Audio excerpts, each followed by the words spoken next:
Welcome, everybody. We'll give it just another maybe minute or so. We've got lots of girls coming on. So exciting. So great to see your beautiful faces.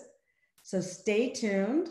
By the way, this is the kickoff of the Gen Z project with myself, Jennifer Openshaw, that will be appearing on LinkedIn Live on Thursdays at 12 noon. We'll be talking about so many issues facing Gen Z, from their outlook to their worries to how they're changing the world at moments like right now. So we'll get started in just another minute.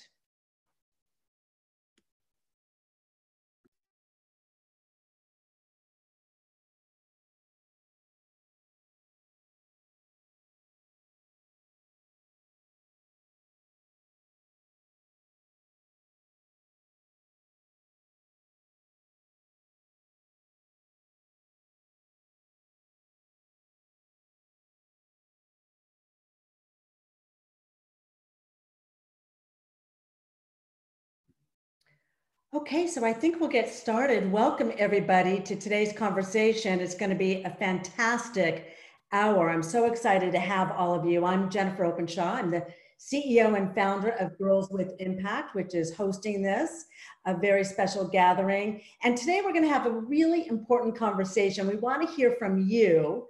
And we're going to close it out by talking about how we can take action. And I know many of you are already taking action. Here to lead us is Petal Modeste. We are so thrilled to have Petal. She's host of the podcast Parenting for the Future, and she's also the Associate Dean of Student Affairs at Columbia Law School. We also have 3 Gen Z girls who are going to be joining and sharing some of their own experiences just to spur the conversation. We have Kristen St. Louis from the Bronx, Jody Bell from Greenwich, Connecticut, who is now at the University of Charleston, and Kaylee Cooper, who's from Atlanta, and I think today she comes from Los Angeles. I want to make a note that any comments made by Petal are her own and not to be reflected on Columbia Law School. I also want to just hit on a few ground rules because this is a big moment taking place in our country.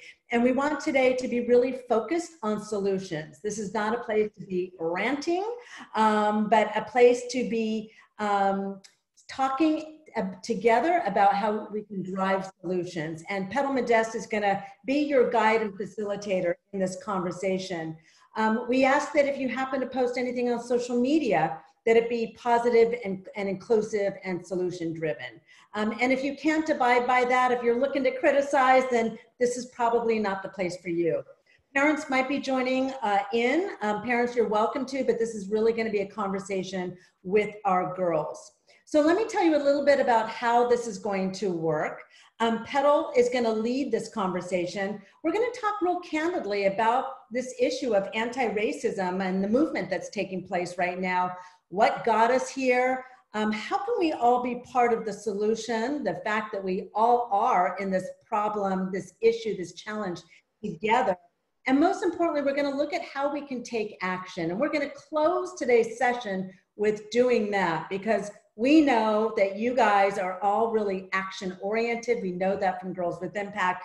And so this is going to be a place and a moment for you to do something really positive that hopefully you're going to feel good about and that will also contribute to the larger solution. You're all going to have a chance to talk if you want. If you're nervous, you don't have to, but remember, this is just friends. This is not anything to be nervous about. This is about having a platform and a place to have your voice be heard. And I do want to say that that's a really important thing to Girls with Impact. We started with the premise of diversity, that it shouldn't be about educating and equipping only girls of a certain socioeconomic background, but rather bringing us all together so that we are not divided as we march forward in the future. So with that, I'm going to turn it over to Petal to begin our effort to feel empowered, educated, and equipped. Petal. I haven't seen Petal pop up unless, Petal, are you under a different name? Oh, she needs the link. What do you know? Why don't you kicked off, Jen, and I will. Okay. So I want to just start by having us all talk about why is this happening right now? This is a really big moment that I know, for example, Kaylee had said, you know, when she heard about the police brutality and George Floyd, that it really had a profound impact on her. And Kaylee, I would love for you to just talk about that very briefly, just to get us all into the mindset of what's taking place. Kaylee. Hi, I'm Kaylee. So I think that when I saw it at first, a lot of this has happened since quarantine. So I think that it was already a very stressful time. Just everybody coming home, doing school at home, and now you add on top of that, that you can go on Instagram and watch people literally die. And I think that that took a toll on me emotionally, because for me, it was just scary because I recognize I have a brother and a father who are both Black. And I think the scariest part for me was seeing men who did what they were supposed to do. They followed the law and they still ended up in the unfortunate situation is that could have been my brother. Like that could have been my dad. So, you know, that was hard for me, but I'm doing a lot better. Anybody else want to share just the feeling that it had with you? Jody, you have been around policy issues. Jody's now in college, an 18-year-old. She is not Black, she's white, and very affected by this. So what happened to you, Jody, just briefly? Well, I mean, the biggest thing for me is, like you said, I'm not part of this community. And the first thing that I really noticed was the sense of, honestly, I think ignorance that I had about this. And I've now had over this past month of just kind of educating and learning. And honestly, there's a sense of guilt that I feel that I grew up not knowing how big of an issue this was. And now I'm just spending a lot of time. And one of the reasons I really want to be here is because I want to make up for that. And I want to learn how I can be a better ally. And I want to hear directly from the community that I do want to help. And I want to learn more before I try and help that community. So that's a really important point, and I'm going to pull in now Petal, who's just joined us. Petal, we've just a little start with some of the feelings that Kaylee has felt. We've all felt something, and Jody just talked about the sense of guilt that she feels, of course, not being part of this. I'm going to let you pick it up here, introducing Petal Modeste. She is fantastic. We're so thrilled to have her, and I'm going to turn it over to you. Thank you so much, Jen, and thank you all of you for joining us. I'm very excited about this conversation today. I think as I was preparing for this, one of the thoughts that hit me really, really strongly was how much power a lie has if it goes unchecked. This is how we all got here. It's a lie to justify genocide of Native Americans, a lie to justify 250 years of enslaving Black African people, a lie to justify so many things that certain races are superior to others. And so we have come to this moment now where things have come to a head, as you all know, in our society, and we are forced to look in the mirror and to ask ourselves if we want to keep telling that lie, that, you know, our country can be one where everyone does not have equal opportunity just based on what they look like. And so today I'm really excited to talk to you all, because we are depending on you in ways that we have never depended on another generation to lead us through this and to bring us all to a better place. And so I guess I want to start by asking and inviting our girls with impact, Kylie and Jody, and I think who else is here? Maybe Kaylee? Yeah. Kaylee. Mm-hmm. What do you understand about systemic racism? What does that term mean to you? And then I will open it up more to every other girl in the conversation to talk about, now that we have appreciated what it really is and how it affects all of us, what are we going to do about it? How can each of us do something? What is the power that we have? So whoever wants to go first. I know, Jody, I think you were talking before when I came in. Do you want to continue? Yeah, no, absolutely. I was talking a little bit about my position as someone who's not in this community and trying to learn. And I think from my perspective, that is the biggest thing I can do. I mentioned before you got on the call, one of the biggest moral dilemmas I'm facing is I want to try and help and create solutions for this issue, this giant, massive, terrifying issue. But the truth is, I grew up completely blind to it, and I'm not affected by it at all, really. And if anything, maybe I benefit from it. And how do I learn about something and solve about something that I'm really just becoming aware of? I don't even know where to start educationally, honestly. I think that's the biggest problem I'm facing, trying to help and learn. About what everybody can do and how to learn about the problem. Is there anyone else? Kylie, maybe? I can't see everybody on this little link here. Anyone else who would like to say something about, you know, how we learn about where we are and how we are looking at understanding of systemic racism?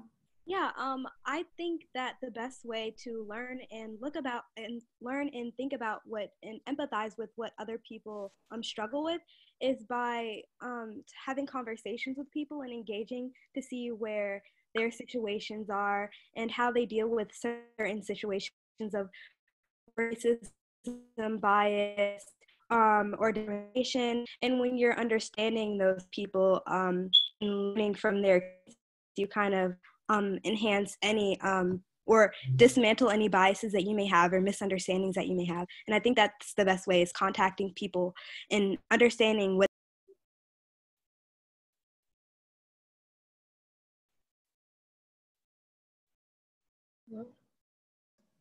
I think you muted yourself. Oh yeah, it was okay, sorry. But yeah, that's all I had to say about that topic. But.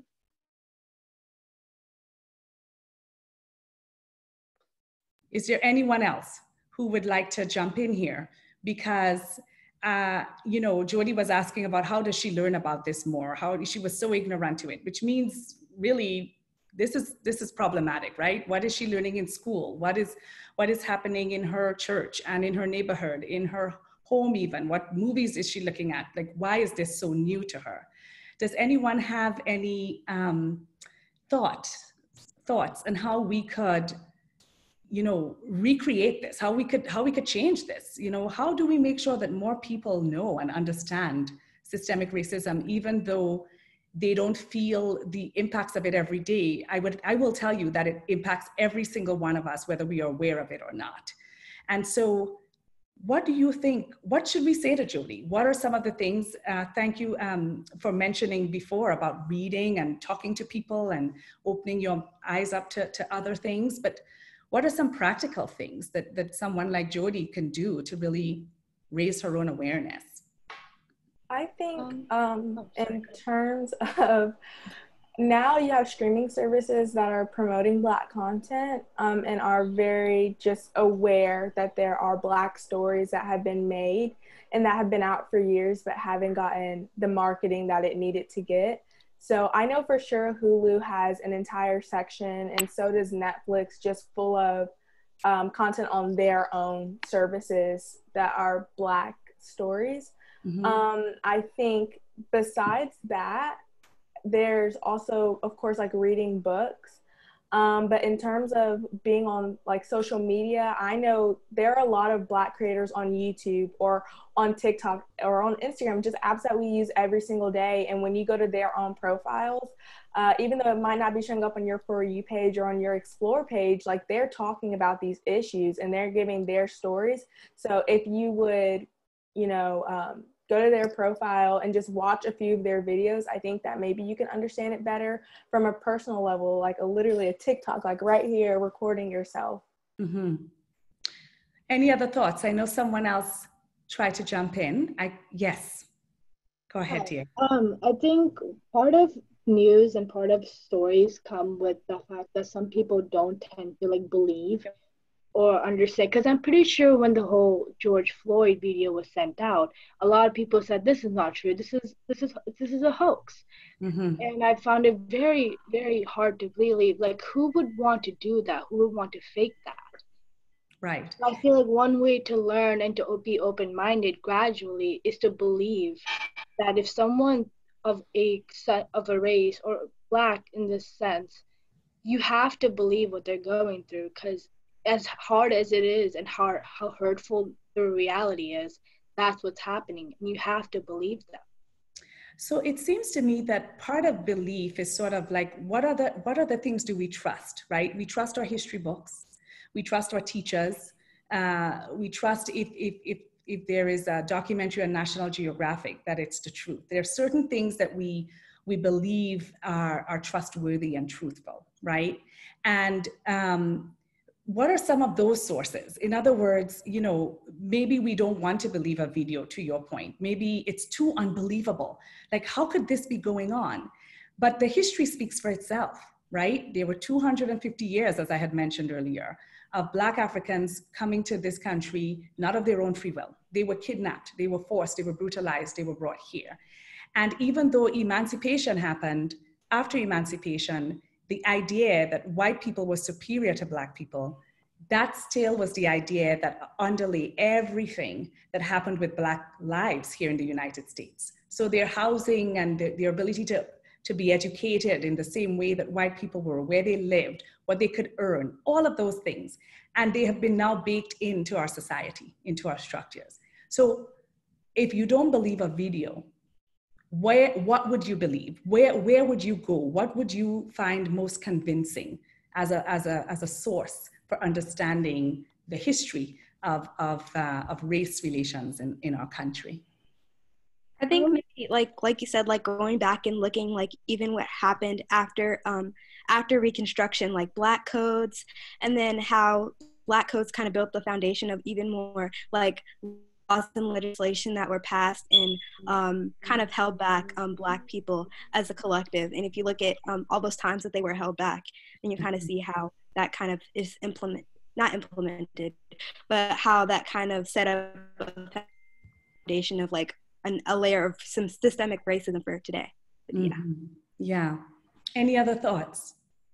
I and some friends are going to go to our school board actually and going to talk about that, because I have evidence from what I was taught where it says like things like the KKK just harassed some Black people, and they talk about like the full extent of it, or like how they would say that like Emancipation Proclamation freed all slaves, and the only reason why it didn't get to some places was just because news traveled slowly, which is stupid and not true. So we have that proof from like, I have like a stack of books right there that have like, I have all those pages, and I'm like, look where you taught me wrong. Look at these places where I wasn't taught this stuff. And it's so embarrassing when you hear it. You're like, wow, I was so blind to that because my teachers didn't take the time to teach that to me.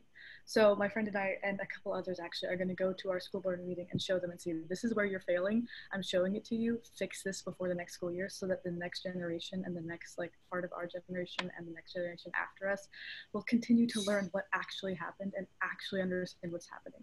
And also we had like on Juneteenth we had like it was supposed to be like a supporting Black people in our school, but our school didn't have many Black people, so for whatever reason what they did was basically just parade the Black people that we did have in our school around the school during like an assembly without teaching us anything at all about why that day was important, or like why that stuff is like and supporting Black people is important. It was nothing like that. It was just like, wow, look at all these Black people, let's support them, yay, instead of saying like, this is what happened on that day, this is why this is very important and all that stuff. We didn't learn that at all. Just so embarrassing when you learn it after. You're like, really, this happened? And that seems like you were saying, Jody, when you didn't even believe that it was possible for this to happen, like that's where it starts. Because if you start in school and during, I think for us it's like 8th grade is when we learn about like US history and all that stuff. When we actually start learning then, when it's like really fundamental and we're all trusting our teachers and saying like, our teachers know what's best for us, our teachers are the ones who are teaching us everything that makes us into who we are later. If we had that sort of like support system and that sort of education about what's actually happening and what actually did happen, then we would be so much more intellectual about it, and we wouldn't have to go and look for it ourselves. And when, like you're saying, Jody, like you don't know where to look for it. Like that's the thing, right? It's not our job. Like it shouldn't be our job to educate ourselves on what happened in history. That's like history teachers' jobs. And actually, sorry to interrupt. I was thinking that, you know, 8th grade is actually, by the time you're in 8th grade, you've lived in a society where these structures are so pervasive. So every time you turn on the TV, what do you see, you know, people who are not white doing? How do they live versus other people in your magazines and so on? So a lot of images and a lot of ideas are reinforced from the day you're born about races, right?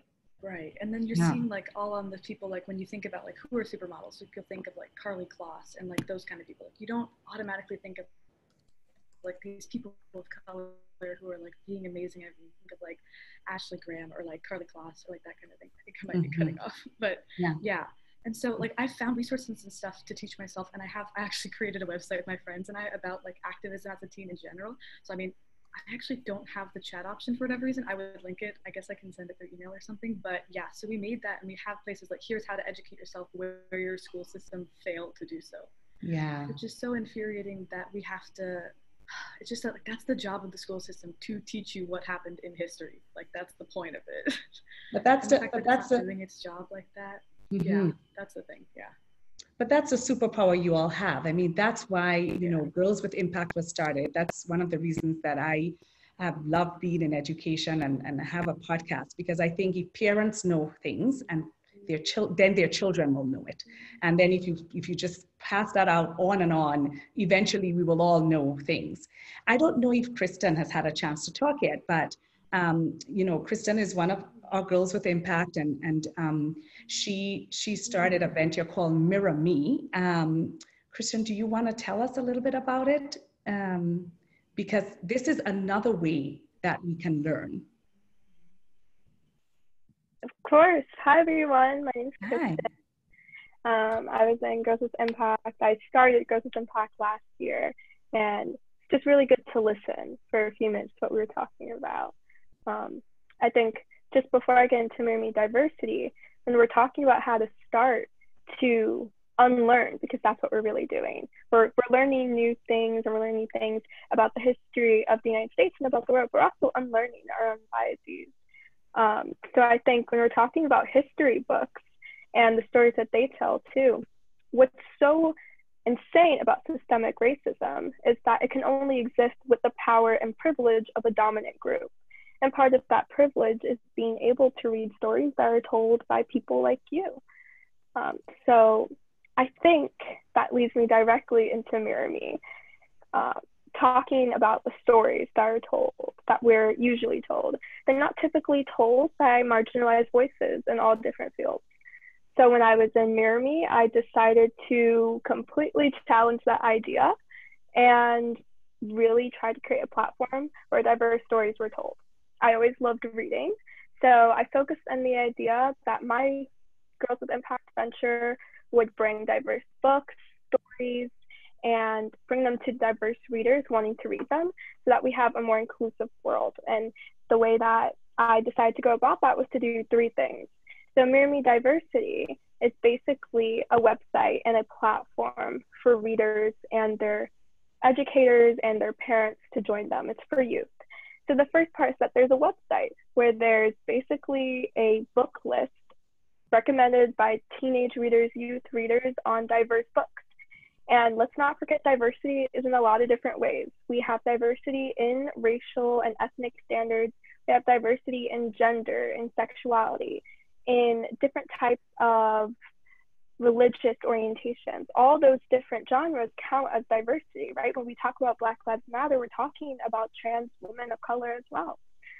So with Mirror Me, there's that book list. There's also a guide for teachers and educators and your parents to go on there and learn how to bring diversity to your own book list. And the other parts are really easy. There's just a link for people to go and buy those books. And then the last part is having very consistent book raisers for kids who are not typically able to access those books.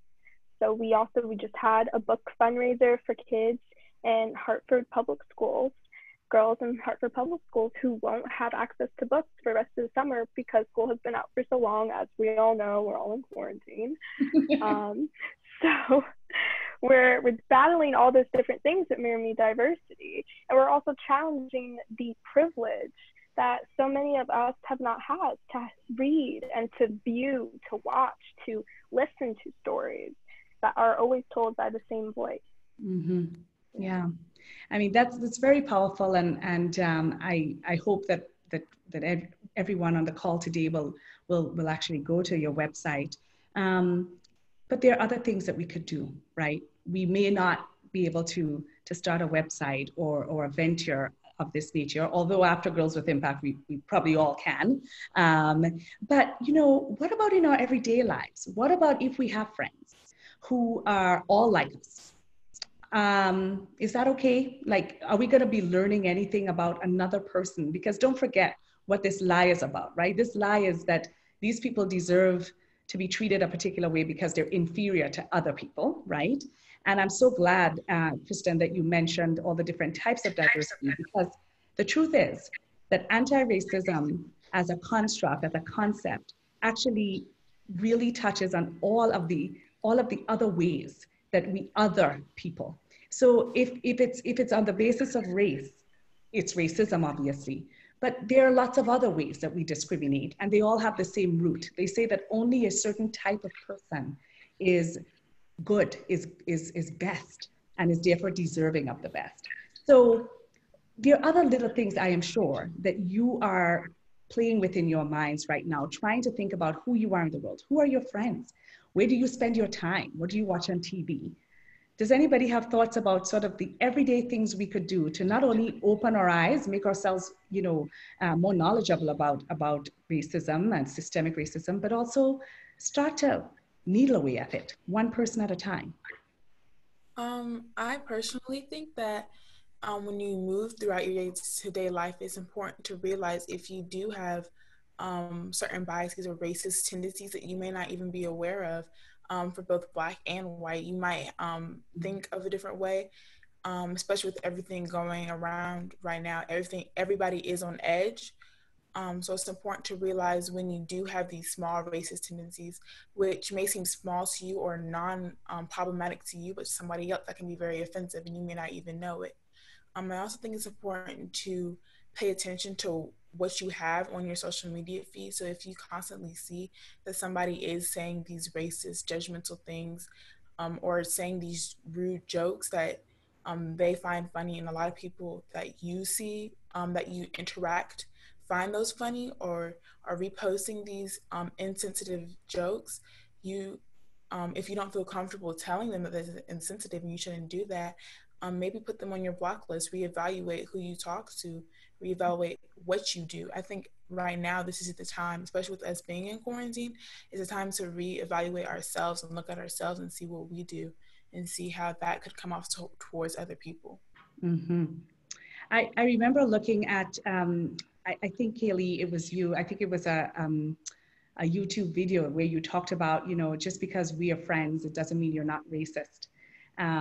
You know, and I thought it was very insightful, because I do think that sometimes when we other people, if we like them, we don't see them as those people, even though they are exactly, they belong to that race, they have that ability, they have that sexual orientation, but because we like them, we don't see them as that. Do you want to talk a little bit about what was sort of what you were trying to get people to realize when you were talking about this? Yeah, so my parents have tried to put me in a lot of diverse spaces, including schools. But there have been some times where I've gone to predominantly white schools. So in that, I always tried to make sure that I had a diverse friend group. So, but inside my friend group, like, we all understood each other. We all listened to each other. But when I got to like people in my classroom who, it's just like, if I walk by you in the hall, I'll say hi. They didn't realize that they were being harmful to Black people when they would have these microaggressions when they would be talking to me, you know, like, you're not like the other Black people. You talk differently. Can I touch your hair? You're pretty for a Black girl. And while that seems nice, you know, you're calling me pretty, but why am I pretty for a Black girl? Why am I not pretty? You know what I'm saying? And I think that your kindness and your gentleness cannot make you anti-racist. And a lot of those people thought that because I followed them on Instagram, because I have a picture with them, they're anti-racist. But you want to turn around and touch my hair and make me feel like an animal, like you're controlling me, without ever asking me if it was okay, if I feel comfortable. So you have to work to dismantle those biases. Mm-hmm. Yeah, I completely agree. And again, you know, we're so steeped in the societies in which we grow up and we are raised, and so influenced by everything we see and hear, that sometimes we are not even aware of how we're behaving and how it might be impacting someone. So then how do you go about, you just talked about having a friend group, and within the group everybody listened. How do you go about actually becoming friends with somebody who's very different from you, or even becoming an ally to people who are different from you? I think that when anybody starts to become friends with people that don't look like them or haven't been raised the same, it's scary. But the only reason that it's scary is because it's new, because it's out of your comfort zone to go to people who you're not comfortable around at first. I think for me, as a person of color, whenever I was in schools where I was one of the only ones in a classroom, it was very easy for me to point out the other people of color in the classroom, because I realized that those were the people who were going to stick up for me. But I think that me having conversations with other white girls about like, hey, like, I understand that you want to touch my hair, but here's why it's not okay. And having those conversations and then being like, okay, I understand. And we become friends, and I talk to other people of color, and just like start small talk. You don't have to go into these like super hard conversations like, are you a racist, the first time you talk to them, like, ew, you know what I'm saying? So literally just become their friend, because we don't even realize that we have so much more in common than we do different. And when you focus on those differences, that's why you stay friends with the people who look like you. But when you start to focus on the things you have in common, if you're in the same class, like, that's something you have in common. Start off with, how was the homework? How do you feel about this class? And become friends with those people. And when you have to set up boundaries and understand that there's respect and a trust. And I think that I was able to do that with my group of friends. And when we would sit down, even if we disagree with each other, we made sure that everybody was able to talk. We made sure that everybody was listened to. We made sure that everybody felt loved and comfortable. And what we talked about in our group stayed in our group. We didn't go tell everybody and their mom what we were talking about. Mm-hmm. I think Eloise has a comment as well.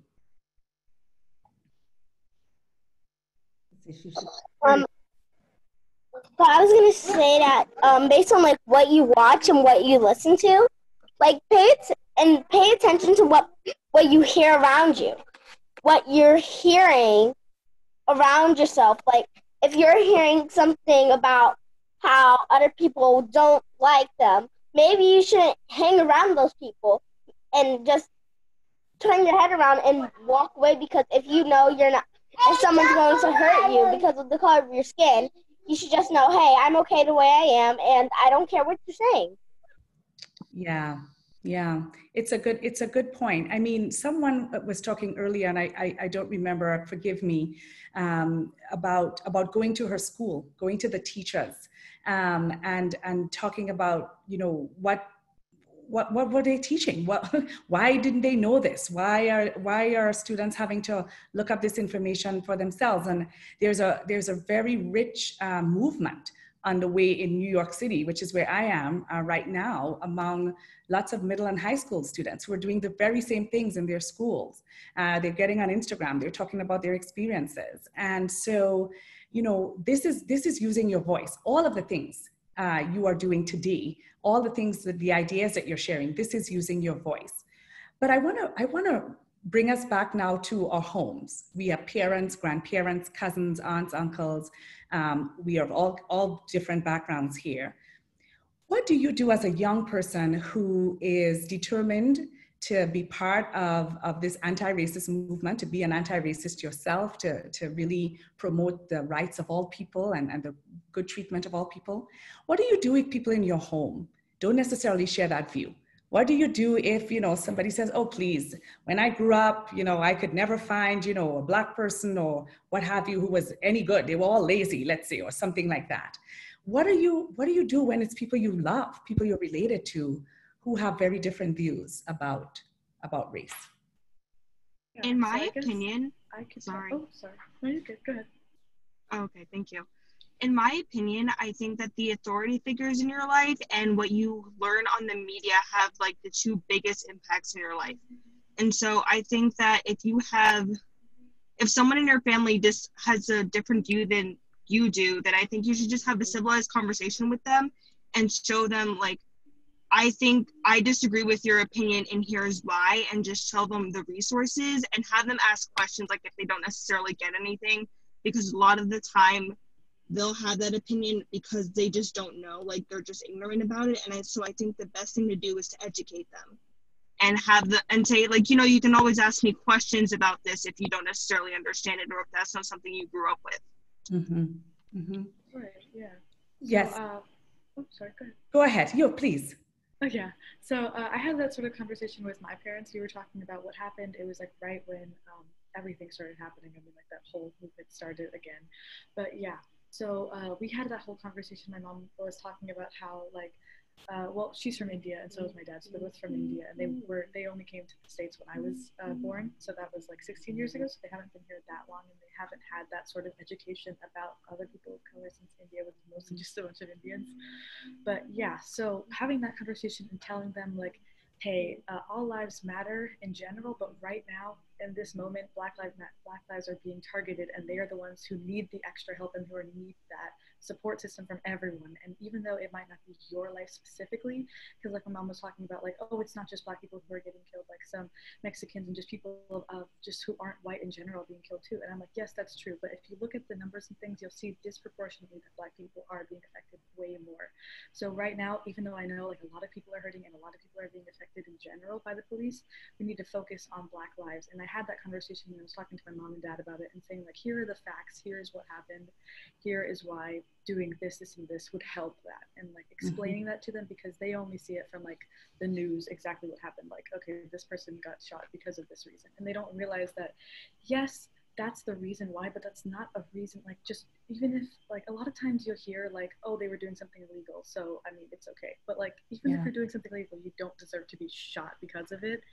Like you'll see things like, it's kind of crazy, you'll see it like when it's like I don't know if it's like a white person who's like shooting up a place or something, you'll see police like talk down and like calm them down and like diffuse the situation. But you'll see when it's with a person of color, it's like the person recording the video, or it's the person of color themselves trying to diffuse the situation while the police are losing their minds. Like you'll see it, I don't remember which video it was, but it was like a little girl picked up a doll or something like that, and you can see like the police are losing their minds over it, and it was from like the dollar store. It was a $1 doll that the girl picked up.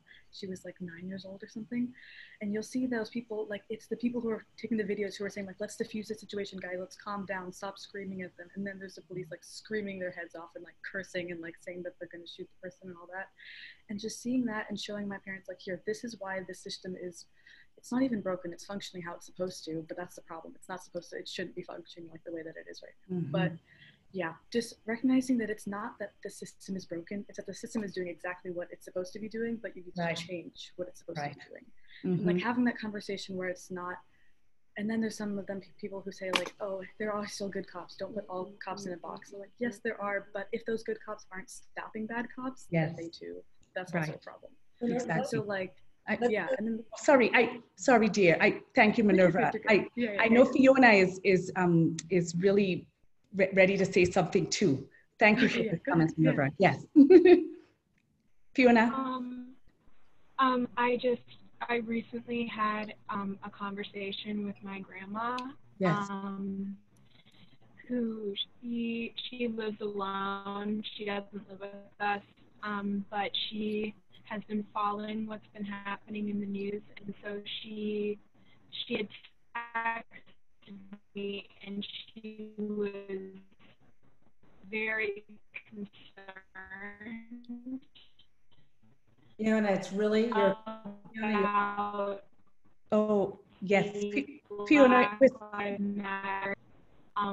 saying that they wanted to defund the police. And I think that kind of going to how you... I think, Fiona, I think we're losing your connection. I'm not sure. Can everybody hear her? Is it just me? I think we're losing her. It's a little, yeah, it's a little. Not really. Okay. I would very much like to come back. Fiona, could you hear us? You want to try again? Because, yeah, we lost you for a while. Fiona, maybe just try turning your video off. It might be a Wi-Fi connection. So just turn your video off and then we can hear your voice. Okay, can you guys hear me now? Yes, a little better. Okay.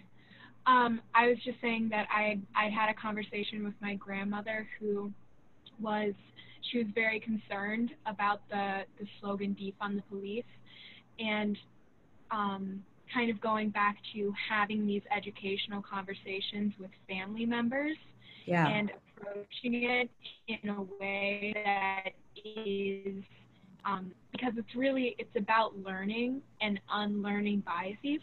And I think that with my grandmother, something that really helped was just genuinely walking through all of the different ways that defunding the police means putting money back into Black and colored communities, and sort of just explaining exactly what it means, rather than sort of the fear tactics that a lot of media outlets use when they talk about defunding the police and saying like, well, there's just going to be chaos, and just discussing how these policies and how this legislation would genuinely benefit people, as opposed to focusing on these quote unquote scary aspects because they're different. Yeah. Yeah. I mean, I think that one of the things we haven't talked about yet is actually sort of like, you know, why does the lie persist, right? Why is it that people can look around them and they could see that something is wrong in our society, right? Like only certain people, you know, seem to accomplish certain things. Other people who don't look like them, even if they accomplish those things, they have to work a lot harder to do it. Even if you could look around and you could see that there's a discrepancy, that there's inequity, you know, is it fear that stops people from speaking up, from trying to, like, we are in this moment, yes, but this moment has been building for hundreds of years, right?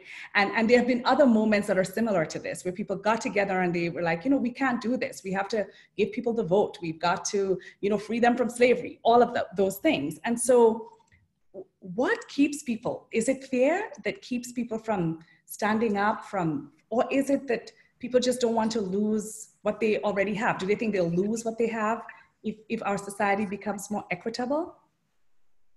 I think it's a mindset thing. When your mind becomes trained a certain way, you start believing those things. Like when they did go over to Africa and steal and enslave these people, they used the Bible as a way to justify their doings.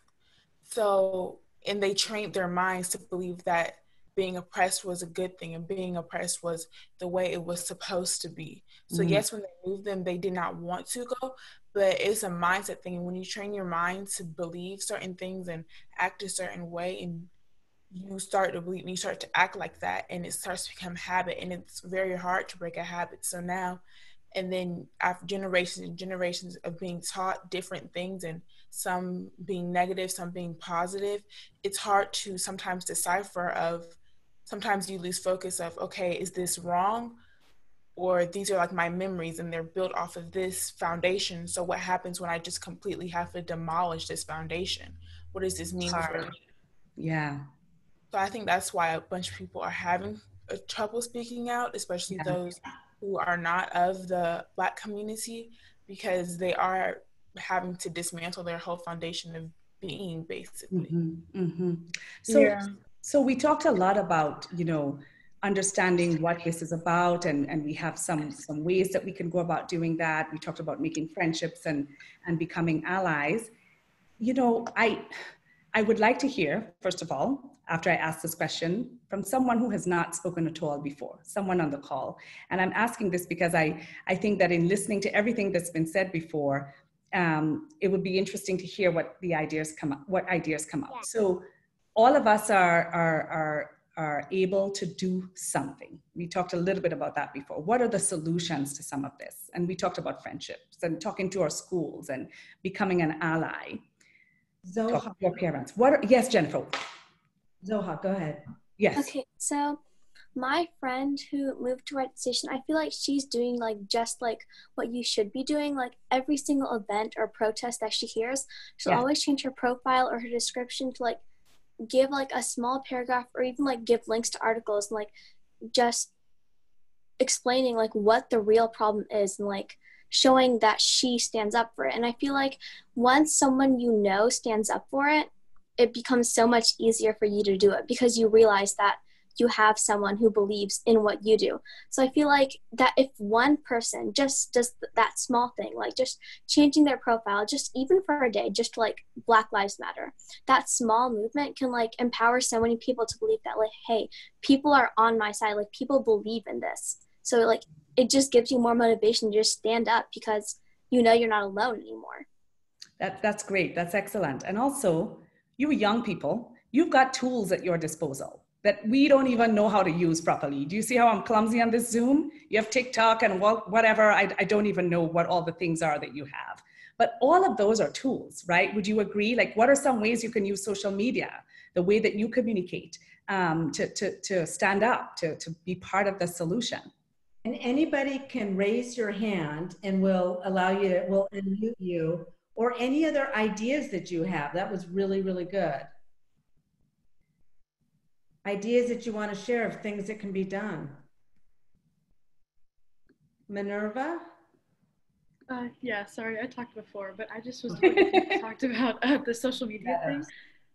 But like, yeah, so like in my friendship group, or like I go to a school called Texas Academy of Math and Science. I don't know, you probably haven't heard of it, but there's like a lot of people who have this sort of mindset of, okay, I'm angry at the world, this thing is wrong, let's fix it. So we've been like trying super hard this entire time. Like you can see all of our Instagrams and TikToks and all that stuff, all things that you were talking about before, they're all flooded with like, here is how to do this specifically, like go to this website, call this number, all that sort of stuff. Like my friend, she made a shortcut on Apple where you can just click a button and like put in your name and your address and it'll send out 60 emails about us to governors and people around you that is like that sort of thing. And then like me and my friends, we were in a coding class and we were like, okay, this is what's wrong, we're making a website. So that's what I was talking about before, like a website for activists, and just saying like, here's where all of the resources are, just look here, whatever you find interesting, whatever you have time for, here's what you can do. And we've been just using social media because that's pretty much the only way we can connect to our friends at this point anymore. Not to constantly pump out information about here's what's happening, here's what to do, all that sort of stuff. So like,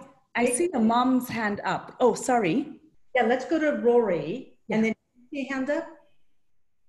You can also use like social media as a platform to like spread awareness by like posting videos and pictures and stuff, and like have it linked to like organizations that also help for that cause. Okay, excellent. I don't know, Jennifer, if you can see. Yep, Olivia Taylor. Yeah. Let's see. Go to the administration of your school and have them like have more classes that are inclusive of people of color. Like that's something that I did. I emailed the head of my school about teaching more about the successes of people of color and inventors, because it's important to learn about that and to be able to see them in that light. And so now next year for our school, we're going to have a committee where the students are able to voice their opinions about the curriculum. So I think that's something people could do. That's excellent. I like that a lot. I can't see the name. I can see this lovely woman. Yes, her hand is in the air now with her daughter, I think. Sorry, I can't see your name. Please. It's okay. So my name's Shazia. So I think going back to what you said earlier, a lot of fear is based on judgment, right? So, you know, do I know enough to have an opinion? Am I Black? Can I walk in somebody else's shoes? So these experiences, I think, start from a conversation, right? Where knowledge is shared. And then you can then go and find the resources to educate yourself independently. And I think the open conversation really starts from making yourself vulnerable. So there's a power in vulnerability, and people, it's not a weakness, it's actually brings out the strength to fight for what you believe in. So when I look at different generations that have gone through this, and I'm sure most of you have grandparents and parents who have faced this, and just having that conversation with them makes you kind of understand how deeply rooted it is in American history. For someone who's not American, to learn about American history and systemic racism, how that feeds into the economics and education which each of you are getting within your school system is so interesting. And the girl who spoke earlier, who said she lives in a predominantly white neighborhood, is how do you make changes in those neighborhoods? Can you create partnerships with other schools where you're like, where you go beyond your community and you invite people to come in? And how does that look? Are you inviting them in to, you know, to a warm place where you can at least start a conversation? Or are you putting up barriers before that you even invite someone in? So that, as I discussed with my daughter, is really interesting. Got it. That's great. So we are actually coming close to our time, and so to end, and I actually would really love. Oh, Jennifer, sorry, dear, go ahead. More. Let's do, and I know Kristen's got. Let's go to Kelly Taylor first, and then we'll go to Kristen, and then we'll come to our final hurrah. Yeah. So Kelly, and Christian, two more comments. Okay, go ahead, Kelly. So thank you for allowing me to speak, and thank you for having this Zoom call. This is well needed. I'm extremely grateful for this opportunity. So I know for me and my friends, college students, we are actually coming together and starting a campaign to especially advocate for the Black and Brown communities because of the census. And I feel like we don't talk about the census enough because that is a major issue, or something that we definitely need to figure out, especially with the numbers within the Black and Brown community. And also the census have extended their deadline to October 31st. So me and my friends are coming up with different social media tactics to just get people engaged and let them understand and learn about what the census is, because that will get funding back into the Black and Brown communities. That's excellent. Kristen? That is amazing. Okay, just had to say that. I just wanted to say it's so good to hear about people talking about being sort of leaning into their discomfort and having these conversations with others, with their family members. I think I've been taught by like the director of social justice and inclusion at my own school that justice work is work with love. We always have to sort of approach these conversations with our family members and everyone with love. There was no anti-racism, no anti-racist without love being involved. So I guess when I was just listening to this, and it was all very well said what everyone's been saying, I think I thought three main things. I think the first thing is to understand our role, and that's pretty basic. This issue is, of course, not black and white. We know that there is not just a straight line binary. There are Hispanic folk, there are mixed folk, there are folk who are people of color who are non-black. So understanding your role and not just saying that this is the history of Black lives, but what has been my ancestors' role in that history. And I think secondly, just the language that we use, you know, saying things like communities of color, people of color, being able to understand, you know, the language to have these talks of love with our family members.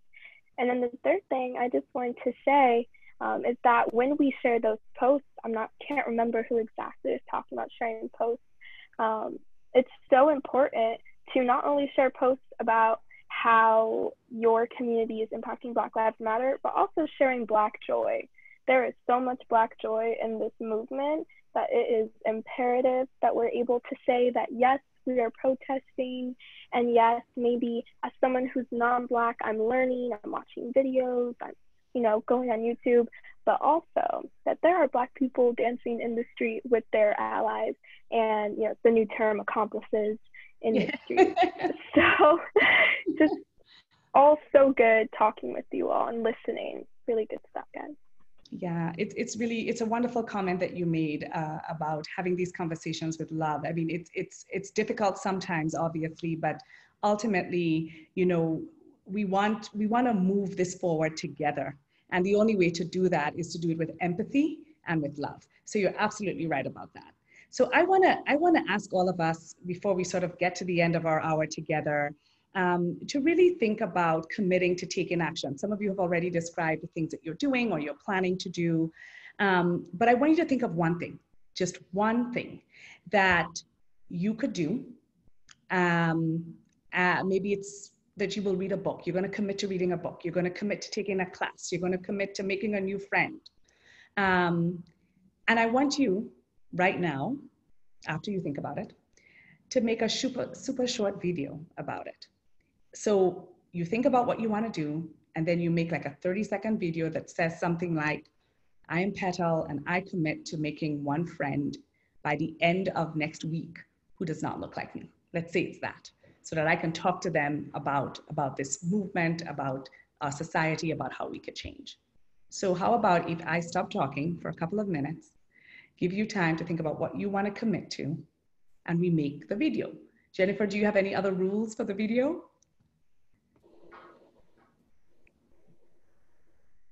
No, I think just as a quick example, you know, what I would do is, you know, my video would be something like, you know, I will never forget the time when I was working in government at the age of about 22. And I read about and learned from this elected official that the headlines I was reading of people being put to death were actually innocent people being put to death. And I will never forget that. And so I commit to engaging companies to join with Girls with Impact to help us equip more young girls of color so that they have the same opportunities and that they can actually be a real part of our economic growth. So I would actually just exactly that. I would record it, be done, that's short. And then we're going to talk about sharing it. Did y'all like that? But it could be super simple, right? It could be like I heard Kaylee talking about yesterday about creating her network of friends and bringing others in. There's so many simple ways. So it doesn't have to be big. It could be one. So I think, Petal, we'll take a 2-minute pause. Okay. Let people just go to your phone.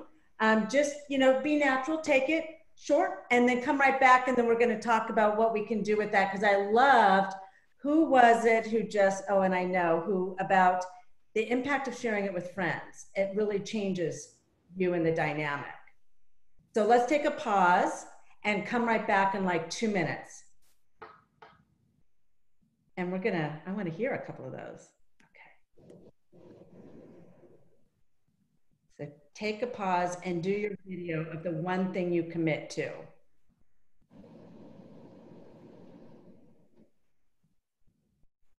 And here's an example as you see this. You could say, I just participated in the Girls with Impact When Black, Brown, and White Meet conversation. I'm committing to make my impact by, and we're going to actually use that hashtag, make my impact. So that's a good way of kicking it off, actually. Yeah, that's good. There you go.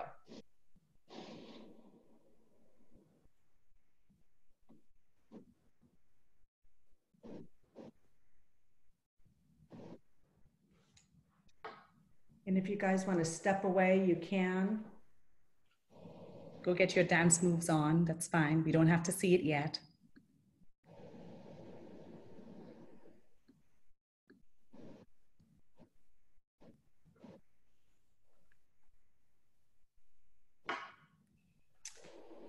I have a question. Sure. So I just made something. I just finished making something that I want to share to everybody. It's like a presentation that I made in about 5 minutes.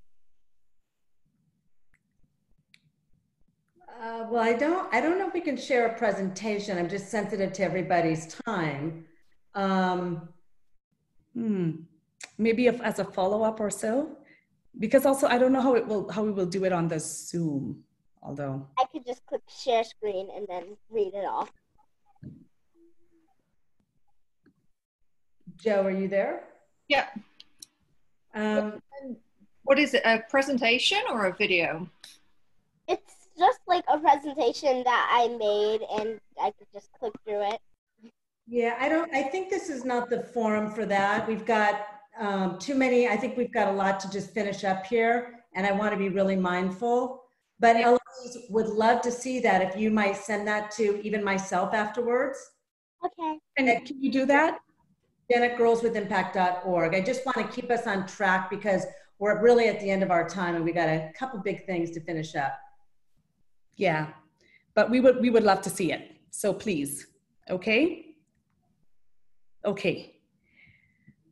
So I think you know, we're at time. Obviously, it seems too short, but I really thank all of you for joining me, for having me here to hear from you and learn from you as we all tackle this together. I am very energized by your thoughts and your perspectives, and I really do feel a lot of optimism for our entire global society if all of you are the people who will be leading the future. So thank you for having me, and I look forward to seeing all the videos on social media. And girls and parents, let me just a couple things. So if you can post that one place, because what we heard earlier from one of the girls is really important, the impact of other people seeing you take action, that's the multiple impact. And Petal, if you have to drop off, we are good. That's the multiple impact. So if you would, post it someplace, or you can use your parents, could be LinkedIn, Facebook, Instagram, YouTube. Tag it with Make My Impact, Instagram ideally, tag Girls with Impact as you see here, and tag 2 of your friends and to ask them maybe to create their own Make My Impact video. What a great way that you can have an impact in a multiplier effect with that. I'd love to see your videos. We all are gonna look for them. So again, be sure that you tag at Girls with Impact and with the @ and then the hashtag Make My Impact. And I want to say a big thank you to Joe and Melissa and Ellen and our girls and Petal for making this happen. There's a lot of work behind the scenes that happens with this. If you all have not taken the poll that is in front of you, please do. It's about the actions that you are taking. And we've still got another 20 of you that need to take that quick little poll if you would. So does anybody want to share their commitment? Anybody? Jacqueline, Zoe, Odette, Emma, Haley, anybody want to share? Shoshana, anybody want to share the one thing that you're going to commit to doing? And as I also heard from some of our girls, it's both ways, right? Because we can't come at this with one hard set rule. It's not going to bring us all together. You want to share the one thing you're doing? Hello, hi, this is Odette. I am a parent and I'm going to commit to having active conversation with groups of young ladies so that they can move forward, understanding the steps towards leadership, because that's part of the process, is just really being able to be present and helping them navigate towards the future and with strength. Wonderful, Odette, that's awesome. Anybody else want to share? One simple thing. Hi, I'm Emma. I'm committing to making a new friend who is a different skin color than me, because I already do have friends who are different skin colors than me, but I can't talk to them about this type of stuff that's happening. So I want to make a friend who's a different skin color than me who I can talk to about this. Great. And you know, personally, love that. You know, think of how can we become allies to each other? And I love the comments from Kristen before about love. I have always kind of tried to reach out and include, diversify my own network, because frankly, I find it really interesting. And, you know, part of providing opportunity to other people is when, you know, I feel so fortunate to now be able to help others. I want to pull them up, and that's part of what Girls with Impact is about. Anybody else want to share? Olivia, Zamari, Nina. Hi, Nina. Haley, anybody want to share the one action? I've already heard from some of you. Okay, I've got one raising your hand. Go ahead. I'll share. I will add to my summer reading list. I really like that idea of reading books about diversity, and even adding reading books about diversity and women and empowerment. So I'm going to add those to my reading list for the summer. Perfect, perfect. Anybody else? And I do hope that you guys will, you know, part of the sharing what you're doing on social media in some fashion is a way of helping us to impact others, bring them into this whole Girls with Impact network, and obviously encourage them to take positive action. So we hope that you'll do that. Anybody else want to share anything before we sign off? I'll share. I also attend a predominantly white high school.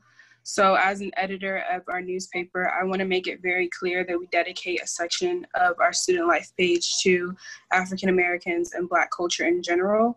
I feel like that would broaden, in a sense, the education that some people who can't relate to our community would definitely understand more. So that way, if it can't be as present in our classroom, I want to make it as present as possible throughout our paper. So. Good move. Very good, very specific too.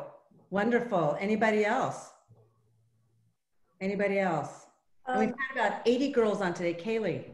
I think I just want to say for the other, specifically the Black women on this call, that it's okay not to have the answer. I think that right now there's a lot of pressure on Black people in general to know everything, to like when your white friend comes to you and they ask you this really deep question, you're expected to know the answer. But like, I want to tell you that you don't have to take on their burden. Like, there are resources for them to learn.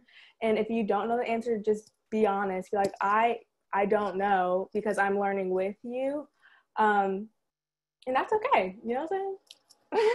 And you know, the real positive about what's happened, and we've been talking about this, is that, you know, we've heard this sound before, but this sound, this voice is now having more resonance. And we believe that you young ladies are going to give it that resonance by the actions that you take. So that's the positive with all that's happened, right? This is not necessarily negative. This is a finally positive. Faith, you had something to share. Faith? Yes, I was going to say what I commit to. I commit to reaching out to as much educational administrators as I can to change our history department. And I commit to shopping Black to uplift the Black wealth, because Black wealth is a big problem in the Black community. And that's something that I really think would help.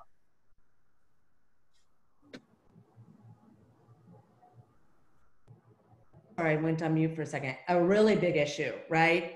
Huge issue where whites with greater education or even less education are earning more. Huge issue, huge issue. We share that. Anybody else want to share before we sign off? Hi. Yeah. I commit to reading the graphic novel series March. You've probably heard of it. So as like a freshman, I want to educate myself on past events, and I want to continue signing petitions. Wonderful, Chloe. Really good. We've heard, I think both Kaylee and Kristen were singing the praises of that. So that's great. Thank you for sharing. Awesome. Anybody else? Jennifer, sorry, I wanted to, can you hear me? Okay. I know there's quite a few parents that are on this Zoom call as well. And I like to kind of know how we can support the girls, right? Is that how we can show up as parents and support them with their initiatives? Because I feel that sometimes, even though they independently go ahead and do their thing, that sometimes collectively as mother and daughter or a family member, how we can actually show up.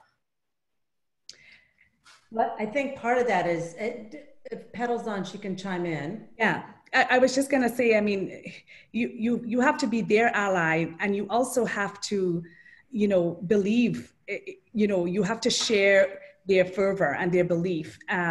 So you get educated together on these issues, or if you know them and you understand them, you support them by sharing it with your friends, by showing up in their schools, and whatever the actions are that they have to take, you are their strongest ally, you are their strongest support, and you do more for them by showing up with them and for them than you could ever do otherwise. So I would just recommend that you become their ally or their partner even in terms of the efforts, in terms of supporting their efforts. I think we're going to close it there, just because I know we're at our time. I just want to let you girls know that we do have a couple of programs coming up. One is starting right around the corner, so if anybody has interest, make sure you register online. We're grateful to have all of you. What a fantastic first conversation. And thank you to our dear, fantastic Petal. What a lovely voice and energy. And check out her Parenting for the Future podcast. And with that, have a great day and let's keep up the impact. Thank you. Bye, everyone. Bye. Bye. Thank you. Bye. Thank you. Thank you. Thank you. Thank you. Thank you. Well done. Thank you.